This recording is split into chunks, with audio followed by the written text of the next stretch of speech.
प्रश्न नंबर 1 का तीसरा। देखो द्विघात बहुपद आपको दे रखा है 6x² माइनस के 3 माइनस के 7x। अब जो है इस द्विघात बहुपद को मैं पुनः व्यवस्थित करके लिखूंगा। यहाँ पर देखो 6x² माइनस के 7x को आगे लिखूंगा और माइनस के 3 को पीछे लिख लूँगा ताकि आपको जो है सॉल्व करने में आसानी हो।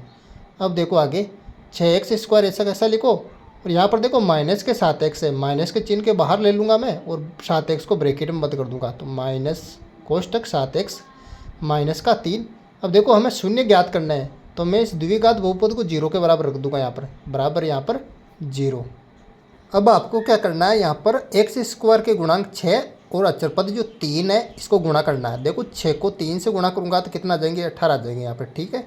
अब देखो ये ब्रैकेट के अंदर जो 7x है इसको इस प्रकार से तोड़ना है कि जोड़ने व घटाने पर तो 7x आए और गुणा करने पर आपको जो है कितने प्राप्त हो, 18 यहाँ पर प्राप्त हो। ठीक है। तो देखो तोड़ो देगा 7x को मैं 9x माइनस 2x में तोड़ूंगा इसको। देखो 9x में से 2x जाएंगे तो क्या बचेंगे 7x, और 9 को 2 को गुणा करो 18 आ जाएंगे यहाँ पर। ठीक है। तो देखो मैं आके उतारूंगा 6x² ऐसा कैसा उतार दूंगा माइनस। अब देखो 7x को किस में तोड़ा हमने, 9x माइनस 2x में तोड़ा, तो 9x माइनस 2x लिख दूंगा यहाँ पे, और माइनस का 3 बराबर आ जाएंगे यहाँ पर 0। अब जो है 6x² नीचे उतार दूंगा मैं और माइनस को अंदर गुणा करूँ, माइनस का 9x है, माइनस को माइनस से गुणा किया तो प्लस और 2x आ जाएगा यहाँ पर, और माइनस का 3 बराबर आ गया यहाँ पर 0। ठीक है। अब देखो 6x² माइनस 9x में से मैं कॉमन लूँगा यहाँ पर 3x कॉमन ले लिया यहाँ पर, तो अंदर क्या बचेगा, यहाँ पर अंदर बचेगा यहाँ पर कोष्टक लगाऊंगा मैं, और 2x यहाँ पर बचेगा माइनस और यहाँ पर बचेगा 3। अब देखो प्लस यहाँ पर जो है 2x माइनस 3 में से मैं प्लस का 1 कॉमन ले लूँगा, तो अंदर क्या बचेगा, अंदर ये का ये बचेगा वापस 2x माइनस का 3 बराबर का यहाँ पर आ जाएगा 0। अब जो है यहाँ पर इसको गुणनखंड के रूप में लिख दूंगा। देखो 3x प्लस 1 को गुणनखंड के रूप में लिखो ऐसे, 3x प्लस 1, और इधर देखो 2x माइनस 3 और 2x माइनस 3 कॉमन है ब्रैकेट के अंदर, तो एक बार उतार दो इसको 2x माइनस 3 और बराबर उतार दो यहाँ पर 0। अब आपको क्या करना है, इन दोनों को अलग अलग से 0 के बराबर रखना है।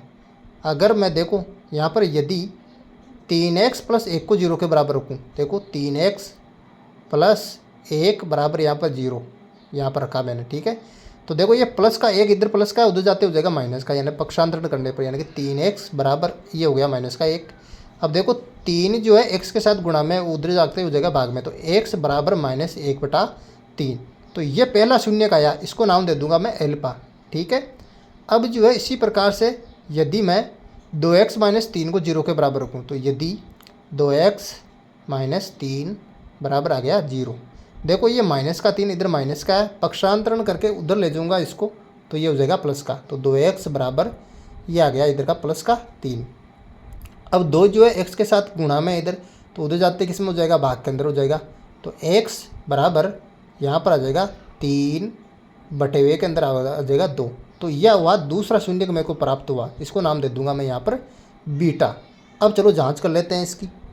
तो मैं सबसे पहले लिखूंगा यहाँ पर जांच में क्या करना है, शून्यकों का योगफल यानी कि एल्फा प्लस यहाँ पर करूँगा मैं बीटा। एल्फा प्लस बीटा किसके बराबर होगा, एल्फा प्लस बीटा बराबर होगा माइनस का b/a के। ठीक है। यहाँ पर जो है एल्फा का मान क्या आया हमारे पास, पहला शून्य का माइनस 1/3 आया हमारे पास। ठीक है।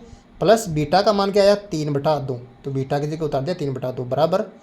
देखो माइनस b है तो माइनस की जगह माइनस आ जाएगा, और b का मान b जो होता है x का गुणांक होता है, तो माइनस का 7/2 के अंदर आ जाएगा यहाँ पर 6। अब देखो 3 और 2 का ले से लूँगा तो आएगा 6, 3 का भाग दिया 6 में तो 2 बार, 2 को माइनस 1 से गुणा करूँगा तो आ जाएगा माइनस का 2 यहाँ पर, तो ये उतार दिया माइनस का 2। फिर 2 का भाग दूंगा 6 में तो 3 बार जाएगा, 3 को 3 से गुणा करूँगा तो आ जाएगा 3 × 9 प्लस का 9, तो ले से लेके मैंने इसको हल कर दिया। ठीक है। इधर जो है माइनस को माइनस से गुणा करूँगा प्लस हो जाएगा और 7 आ जाएगा, ऐसा का ऐसा, यानी कि प्लस के 7 आ गया, बटा के अंदर आ गया 6। अब इधर देखो 9 में से माइनस के 2 गए तो कितने बचेंगे, 7 बचेंगे, तो 7/6 बराबर इधर भी कितना आ जाएगा, 7/6 आ जाएगा। तो ये 7/6 बराबर 7/6 आया। अब देखो मैं क्या करूँगा, शून्यकों का गुणनफल यानी कि एल्फा गुणा बीटा, एल्फा बीटा बराबर किसके बराबर होगा, ये बराबर होगा c/a के, तो ये हो गया c/a यहाँ पर। ठीक है। एल्फा का मान क्या आ रहा है, एल्फा का जो मान आ रहा है माइनस का 1 यहाँ पर 3 गुणा बीटा का मान क्या आ रहा है, बीटा का मान जो आ रहा है 3 यहाँ पर जो है 2 बराबर का चिन्ह, और सी का मान, सी अचर पद होता है माइनस का 3 और ए क्या एक्स स्क्वायर का गुणा तो माइनस का 3/6 आ गया यहाँ पर। ठीक है, अब -1 गुणा 3 कितना होता है माइनस का 3 और 3 को 2 से गुणा करूँगा तो 6 आ जाएगा बराबर माइनस का 3/6। तो ये आ गया माइनस का 3/6 बराबर माइनस का 3/6। इस प्रकार से आपको जाँच कर लेनी है। Very simple.